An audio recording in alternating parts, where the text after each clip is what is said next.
I want to know how much of this life before I came into the physical was planned. General basics. The details are attracted by the vibrational countenance that you have. And so here's the best way of explaining it. Certainly you do have intention coming in, and to the degree that you get into alignment and stay in alignment, then that non-physical intention is satisfied. But it is usually rather general. In other words, you know you're a creator of your own experience, and you expect to appreciate the contrast, and you know that your guidance system will guide you, and you feel enormous appreciation for the others with whom you will co-create. The details are really left for you to discover for your surprise and delight. And it's the reason that once you get here, there is so much that is already going on around you that you get to observe and then choose from. Sometimes people say, I'm sure I didn't have much choice, or I would not have been born to these people. And I would not have been born in this town. I would have been born in Malibu, near the beach. But your intentions are satisfied by your time and place of birth. Okay, so I have a hard time answering, because I beat stage 4 cancer. I have a hard time answering some of my friends, hey, thank you, that have gone through that. So I created it. I created that cancer in me, or it's a hard question to answer. Or babies that are born with, I set out to do that, to beat it, maybe to sit here and say, yeah, I beat. It's one of the reasons that we said to you earlier that we're going to tell you something harsh, and that is that you never get it done. And so the thing that is really worth considering, which will really give you the most satisfaction in the answering of this question, is since you accept, most of you to some degree, that you are the creator of your own reality, but even as we are fine-tuning here today, you realize that most people are responding to the reality that is around them, and therefore are offering a vibration that pretty much matches what they're responding to, and therefore are creating a reality that's sort of based upon what they are responding to. And so when we begin making the distinction that you get what you think about, and we make the distinction between the thoughts that you are thinking and the thoughts that you are receiving, then you realize that there's a whole lot of creating by default going on. So we never say to you, you created that exact thing because you exactly wanted that thing, because there's a lot of creating going on by default. But there is also benefit from everything that you're creating, because from every place that you stand, you are launching rockets, and there is never a situation that you cannot overcome if the desire is strong and you're able to bring your thoughts into vibrational alignment with what you are desiring.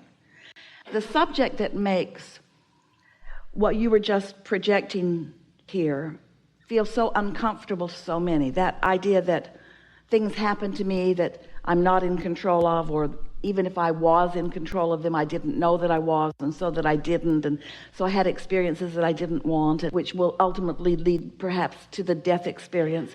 The thing that is at the basis of so much discomfort is the misunderstanding of how eternal we all are, and of how that there is no death. Most people have come to the place that they are thinking of the death experience as something that is so bad that you even use it as punishment. If you knew how not bad it was, you wouldn't use it to punish people. You'd keep them alive as long as you could. You'd teach them things that are in abject disharmony with their desires, and you would convince them that they cannot be or do or have whatever they want. You would teach them pretty much like most of you teach each other anyway, you see. And so sometimes people want to go back to the beginning of thought, or to the beginning of that which they are, and we say, Just pay attention to the thoughts that you think and how they feel, and realize that when you got on those hopeful thoughts, how good they felt, and when you were not on those hopeful thoughts, how bad they felt. And don't try too hard to figure out what anybody else is doing.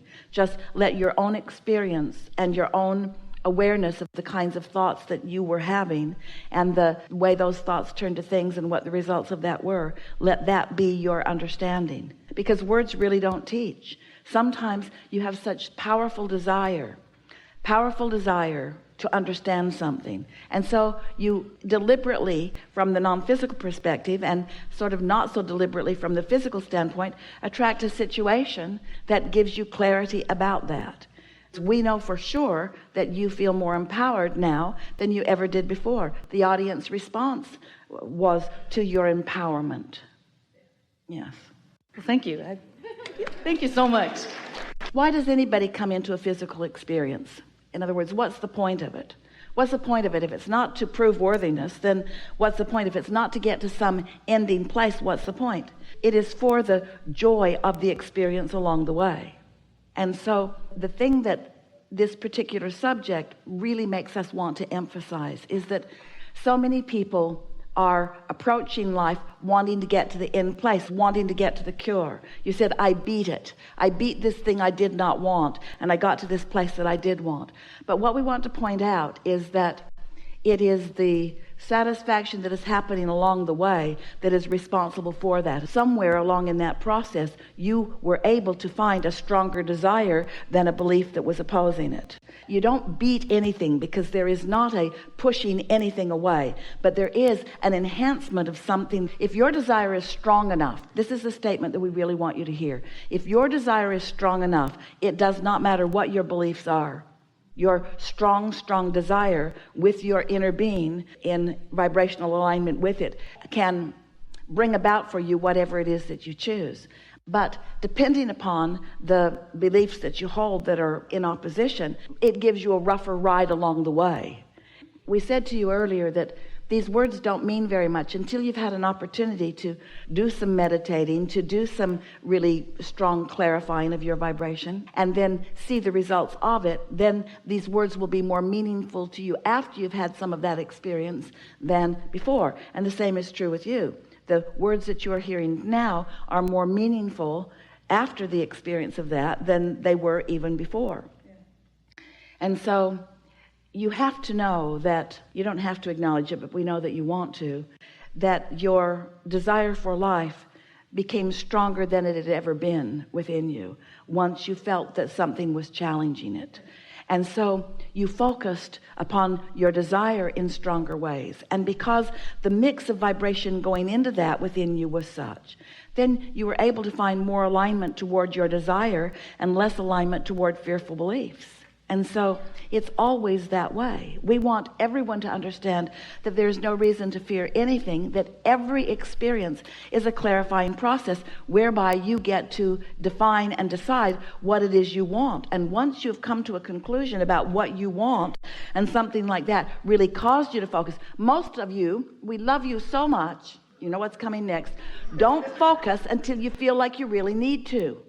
Most of you are rather sloppy in your thinking until you feel like you really need to. And sometimes your habit of being sloppy in your thinking is such that you're never able to really get focused upon what you want. But sometimes when something happens that causes you to focus in a very strong way, you're able to accomplish it, and sometimes not. Also, there's the other thing to acknowledge, is that none of you intended to stay in these physical bodies forever. And so there are all kinds of things that are wonderful and appropriate that help you to cycle through this life experience just in the way you intended. And that's sort of what you were asking about that. You're not going to be able to beat what you call death forever. Feels like it, but yeah. It just means that your desire is stronger than your worrisome thoughts. But you hear what we're saying? Death is not a bad thing. We don't want to leave this conversation sounding like anyone who dies clearly had something out of whack, because that is not the case. That is not the case. There is this cycle and intentionality. When we talk about the receiving of thought, when you get into the receptive mode, so let's say this is a wonderful conversation that's going to serve you also well. Let's say that you've come into this physical body, and it does not matter what your age is, but let's say that from your non-physical standpoint and with cooperation and harmony from your physical standpoint, you've concluded that this life experience has given you what you came looking for. And so there is a decision from that non-physical perspective, a sort of blending of decisions from your physical and non-physical perspective, that the path of least resistance, or the path of most allowing, is to make your transition into non-physical.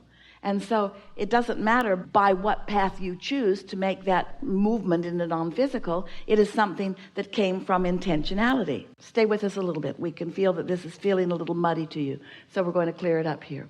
This subject is about the important distinction between a thought that you are thinking and a thought that you are receiving. Because when you really get in sync with who you are, then your powerful non-physical intentions become more dominant in the equation. And we can feel a little uneasiness within you even as you hear us say these words, because it sounds a little bit like, well, what if my inner being has decided that I'm done with this life before I am?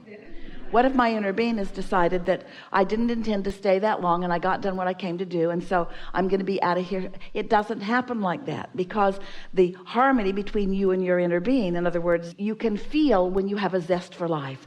And the zest for life that you have is you recognizing the emotion that your inner being has about you. In fact, these positive emotions that you feel so often, when you feel enthusiasm or love or a very strong passion about something, that's you in the receptive mode, really in sync with your inner being, you see. And that's when you are at your most powerful. We want you to feel the leverage of control. We want you to feel the power of this life force, this energy that creates worlds as it flows through you. And so if you can think just a little less and allow just a little more, and realize that most of your thinking you're doing in your step one contrasting moments, and most of your receiving you're doing in that state of joy or appreciation or meditation, and you get your balance between those two steps a little more in alignment with what you really intended. Most of you, when you came into this physical experience, you knew that you would be thoughtful, and you knew that there would be plenty to focus upon, and you knew that you would think, and you knew that when you thought a thought, that thought too would think. You understood the power of vibration, and you understood what thought is, and you understood what energy is. But you intended to spend maybe 10 or 20, but mostly closer to 10% of your experience in that step one, where you're really exploring contrast and defining through your thought process what you prefer. Those are those moments when you say, I really do not want that, and that should not be happening, and I'm feeling great irritation, or maybe I am irate about that. I'm feeling enormous injustice about that. And in that process, you're launching all of these rockets of desires about what would be better, about you physically or about humanity in general. And you intended the rest of your time to be spent in a satisfying mode of alignment with Source, where you are appreciating the unfolding of your experience, where you are witnessing the power of your focus. You intended to use your focus not so much to think thoughts of right and wrong and wanted and unwanted, but you intended to use your focus to align yourself with the satisfying thoughts that would give you satisfaction moment by moment, so that you could live happily ever after. Can you feel what we're getting at here? And most humans have that balance flipped, where 90% of the time you are irate and pushing against one thing and another, mostly because you are so integrated through media, and in these times through social media. So your balance is getting even more out of whack as you become more observers of life than you are deliberate creators of life, and knee-jerk responders of what you're observing rather than deliberate thinkers. Now, we want to be fair with you. When you are exploring contrast in this 10%, the way we like it to be, or 90%, the way you often allow it to be, of exploring contrast, let's be fair about it. When you're exploring that contrast, you are launching rockets of desire. You are knee-jerking. You are having knee-jerking responses to life. And part of that knee-jerk response to life is, I really don't want that, I really do want that. And that is of value.